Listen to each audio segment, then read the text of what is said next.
Assalamualaikum warahmatullahi wabarakatuh. Baiklah teman-teman, pada video kali ini kita akan membahas untuk post test kembali teman-teman ya. Masih di modul 3 teman-teman tentang filosofi pendidikan dan pendidikan nilai. Yang pertama tadi ataupun sebelumnya ya teman-teman ya, kita telah menyelesaikan dengan poin 25. Kita lanjut ke post test yang kedua. Mulai post testnya. Oke, untuk soalnya teman-teman, Pak Ilmu adalah guru bahasa Indonesia di sebuah SMP. Saat ujian, salah satu siswanya, Pebi, datang terlambat dan tidak dapat menyelesaikan seluruh soal karena kehabisan waktu.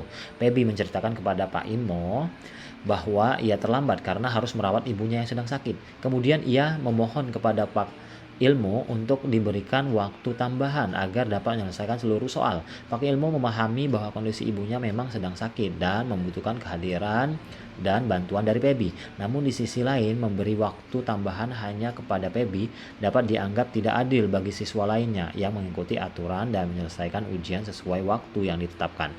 Dalam kondisi ini, tindakan apa yang Anda lakukan apabila menjadi Pak Ilmu? Yang pertama, A. Memberikan Pebi waktu tambahan hanya jika ia dapat menunjukkan bukti konkret mengenai keterlambatannya dan kebijakan ia berlaku untuk lainnya.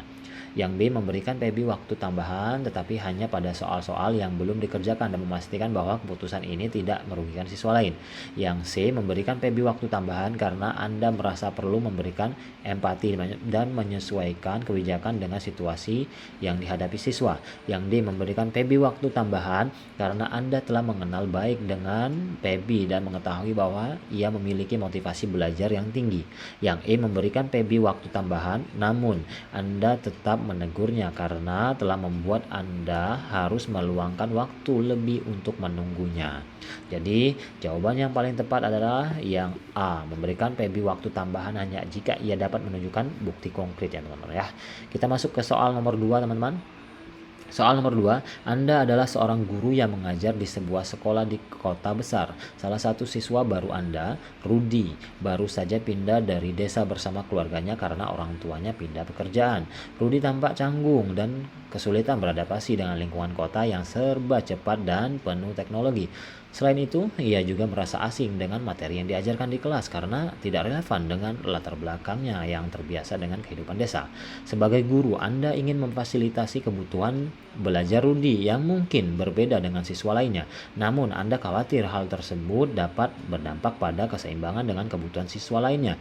Dalam kondisi ini, tindakan apa yang akan Anda lakukan? A. Memberikan bimbingan belajar tambahan khusus kepada Rudi secara berkala agar ia tetap ataupun agar ia dapat beradaptasi lebih cepat secara akademik dan sosial. Yang B. Mengimbau Rudi untuk beradaptasi di lingkungan baru dan memintanya untuk menghubungi Anda apabila ia membutuhkan.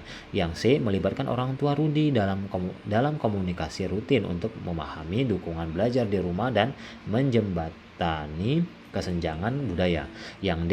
Mengajak Rudi berdiskusi pribadi untuk memahami latar belakang dan kesulitan belajarnya sebelum merancang strategi pembelajaran untuknya. Yang E. Menggunakan media pembelajaran berbasis proyek yang bisa dihubungkan dengan pengalaman Rudi di desa dan juga dengan kehidupan modern. Jadi jawabannya paling tepat adalah yang D. Mengajak Rudi berdiskusi teman-teman ya. Kita masuk ke soal nomor 3. Saat perayaan hari besar keagamaan, beberapa wali murid datang ke rumah Anda untuk melakukan silaturahmi. Selain itu, orang tua juga memberikan buah tangan kepada Anda. Anda merasa tersentuh atas niat baik mereka dan ingin menerima hadiah tersebut sebagai bentuk penghargaan wali murid. Namun, Anda juga menyadari bahwa sebagai seseorang pendidik, menerima hadiah dari siswa maupun wali murid dapat dikategorikan sebagai bentuk gratifikasi yang bertentangan peraturan yang berlaku di lingkungan pendidikan. Sementara apabila Anda tidak menerima hadiah tersebut, Anda memicu kecewaan dari para wali murid. Dalam situasi ini, tindakan apa yang akan Anda lakukan? A. Menegur wali murid untuk tidak memberikan hadiah kepada guru karena hal ini telah melanggar kode etik guru. B. Menerima simbolis seperti surat ucapan atau karya buatan tangan siswa yang tidak memiliki nilai materi tinggi. Yang C. Memberikan pemahaman kepada wali murid tentang dampak dan resiko apabila Anda menerima hadiah mereka. Yang D. Memberikan pemahaman kepada wali murid agar Anda dapat meninggalkan budaya memberi hadiah kepada guru. Yang E. Menjelaskan bahwa mengajar adalah kewajiban Anda dan tidak seharusnya wali murid memberikan hadiah dia. Yang paling tepat adalah yang D, memberikan pemahaman kepada wali murid ya teman-teman ya. Yang D. Kita lanjut. Kita masuk ke soal nomor 4 teman-teman. Dalam ujian matematika, Pak Andi memperbolehkan siswanya menggunakan kalkulator untuk membantu menghitung. Akan tetapi Pak Andi menemukan bahwa siswanya tidak hanya menggunakan kalkulator, melainkan juga menggunakan AI. Pak Andi menyayangkan kejadian ini karena penggunaan AI membuat siswa langsung mendapatkan jawaban tanpa harus mengetahui cara sehingga dapat menghilangkan esensi belajar siswa. Akan tetapi Pak Andi juga menyadari bahwa ia tidak menyebutkan pelanggaran menggunakan AI sebagai peraturan ujian sehingga Pak Andi tidak dapat menyalahkan siswanya. Dalam kondisi ini, tindakan apa yang akan Anda lakukan? Yang A, memberikan kesempatan siswa yang menggunakan AI untuk mengerjakan ulang ujian untuk memastikan pemahaman terhadap konsep yang diuji. Yang B, membuat kebijakan yang lebih jelas untuk ujian berikutnya dengan menyebutkan secara spesifik alat bantu yang diperbolehkan dan yang dilarang. Yang C, mengadakan sesi tentang etika penggunaan AI dalam konteks ujian dan tugas sehingga mereka memahami penggunaan AI secara bijak. Yang D, mengimbau pelanggaran siswa menggunakan AI di ujian berikutnya demi menjaga integritas akademik dan kemampuan berpikir kritis siswa. Yang E, menggali hambatan siswa pada saat mengerjakan ujian yang membuat mereka memutuskan menggunakan AI pada saat ujian. Jawaban yang paling tepat adalah yang C, teman-teman ya. Mengadakan sesi tentang etika penggunaan AI dalam konteks ujian. Kita lanjut ke soal terakhir, teman-teman. Bu Rina adalah guru kelas 4 SD yang sedang mengoreksi ulangan bahasa Indonesia para siswa. Saat memeriksa bagian esai, ia menyadari ada 2 lembar jawaban milik siswa yang sangat mirip, bahkan kata-katanya pun sangat identik.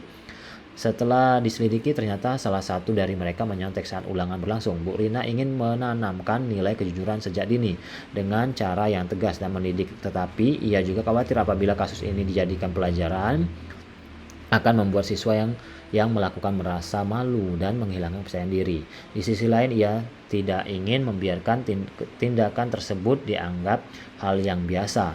Mengatasi situasi tersebut, apa upaya yang perlu dilakukan Bu Rina? A, memberikan kesempatan kepada siswa yang bersangkutan untuk mengulang ujian dengan soal yang berbeda dengan pendampingan, lalu melakukan diskusi kelas mengenai pentingnya nilai-nilai kejujuran dalam kehidupan sehari-hari. Yang B, memberikan nilai apa adanya disertai catatan pribadi di kertas ujian kedua siswa, lalu merencanakan penguatan karakter, kejujuran, kolaborasi dengan guru BK dan wali kelas lainnya untuk menindaklanjuti kasus serupa. Yang C, menceritakan masalah ketidakjujuran siswa dalam ulangan di kelas tanpa menyebutkan nama, lalu memberikan nasihat mengenai pentingnya menanamkan nilai kejujuran sejak dini dan memastikan komitmen para siswa untuk tidak menyontek. Yang D, memfasilitasi mereka untuk merefleksikan kesalahannya dan memberikan konsekuensi nilai yang adil agar mereka tidak mengulangi, lalu merancang program kelas sederhana untuk menanamkan nilai kejujuran secara rutin. Yang E, memanggil kedua siswa secara pribadi untuk mengonfirmasi kembali kejadian tersebut dan meminta mereka menyelesaikan perbuatannya. Sebagai sanksi, mereka diberikan tugas menulis refleksi dan berkomitmen untuk tidak menyontek lagi. Jawaban yang paling tepat adalah yang D, memfasilitasi mereka untuk merefleksikan kesalahannya. Kita cek ulang. Oke, sudah diisi semua teman-teman ya. Kita kumpulkan berapakah nilainya? Oke, ternyata nilainya 25 dari 25 poin teman-teman. Oke, semoga video ini dapat bermanfaat. Ketemu lagi di video berikutnya. Wassalamualaikum warahmatullahi wabarakatuh.